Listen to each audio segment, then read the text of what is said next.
Porque aquí, ¿quién habla bien de lo que supone Europa? De lo que supone Europa, en términos políticos, porque la gente de mi generación, yo por lo menos, desde luego, y la gente de mi generación en general, sabíamos lo que era no ser europeo, no pertenecer a la Unión Europea, no formar parte del club. Y la reivindicación de pertenecer a la Unión Europea era una reivindicación no económica, era una reivindicación política. Europa es la democracia. En fin, ese lugar que dice la Constitución, especialmente, la Constitución Europea, especialmente proclive para la esperanza humana, sí, con muchos defectos, con muchas necesidades todavía de ser políticamente más fuerte, pero más fuerte para garantizar el modelo social europeo, para garantizárselo a nuestros hijos y a nuestros nietos. Aquí nadie plantea el debate sobre Europa. Los dos grandes, fundamentalmente, y no les voy a contar la izquierda plural, el debate sobre la necesidad de Europa, sobre profundizar en esa Europa política, en esa Europa con una fiscalidad común, con una política económica común, pero no con una política económica común para, en fin, favorecer al gran capital, no, para garantizar esa Europa humana y sostenible. ¿Quién se va a apuntar a Europa con ese discurso? Porque las cosas que salen bien es porque las hemos hecho nosotros. Y las que salen mal o tienen un coste o requieren un sacrificio es porque nos lo manda Europa.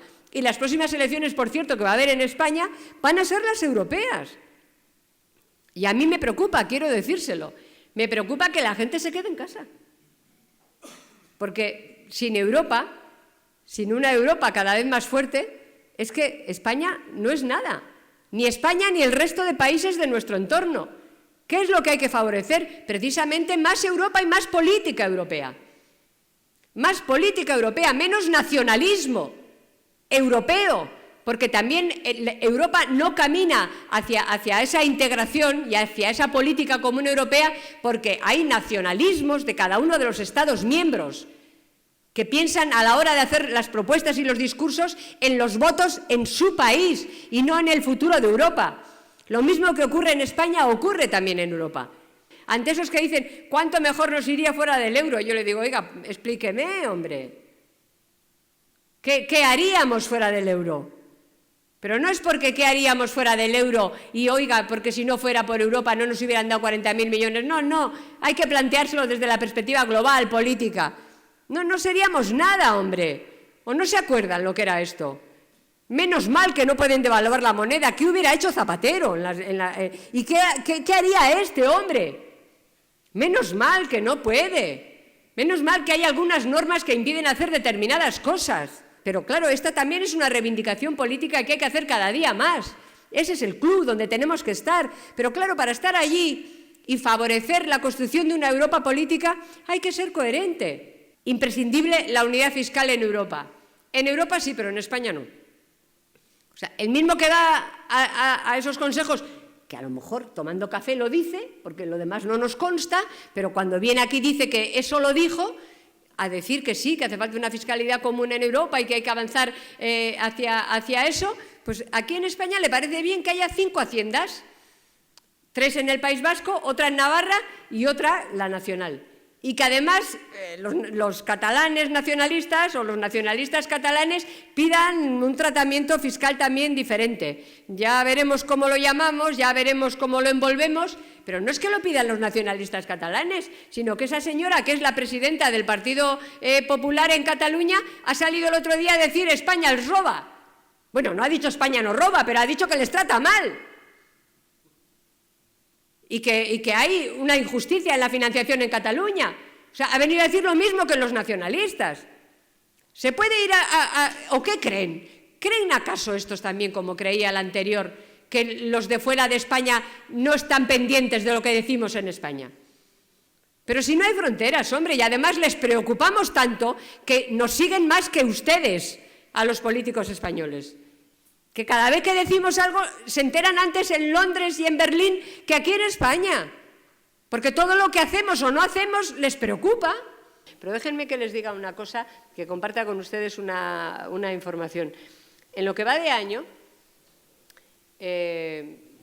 no sé, yo diría que las embajadas de los países más importantes de Europa, todas ellas nos han pedido reunirse con nosotros. Y estamos todo el rato cerrando citas con embajadores. No es que nosotros hace unos años les pedíamos reunirnos con ellos para explicarles lo que era Unión, Progreso y Democracia y lo que defendíamos y nuestra posición política.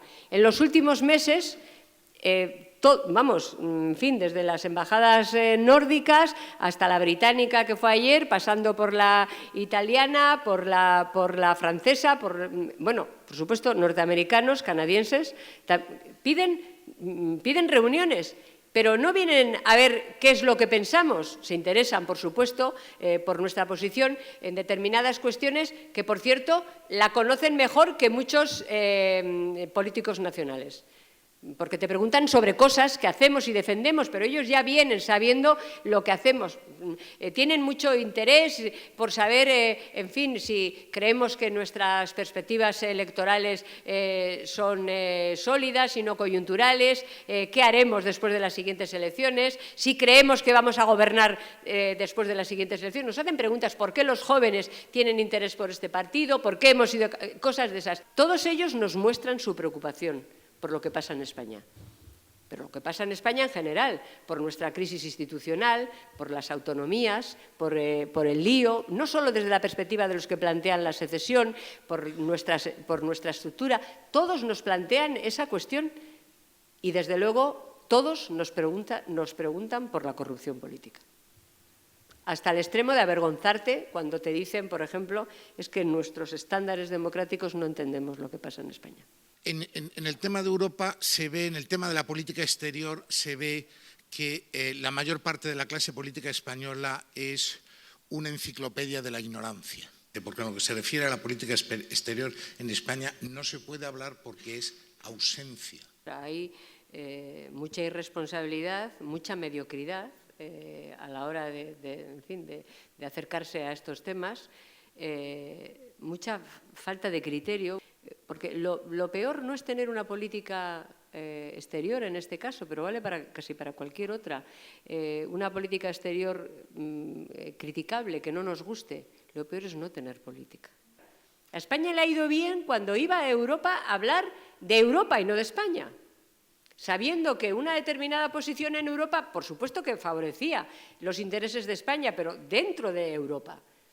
Y a España le ha ido bien pues cuando había alguien que cuando iba a las reuniones, pues no sé, alguna de los instrumentos más importantes que todo el mundo considera como muy positivos, algunas de las ayudas que ahora mismo están terminándose, la cohesión, por ejemplo, las ayudas para la cohesión, pues eso sale en marcha y los países europeos deciden, fundamentalmente Alemania, decide que merece la pena destinar fondos para la cohesión porque se plantean desde la perspectiva europea y porque el argumento no es dadnos dinero a los españoles y a los países del sur que lo necesitamos, sino, oigan, si el sur se desarrolla, al norte le irá muy bien.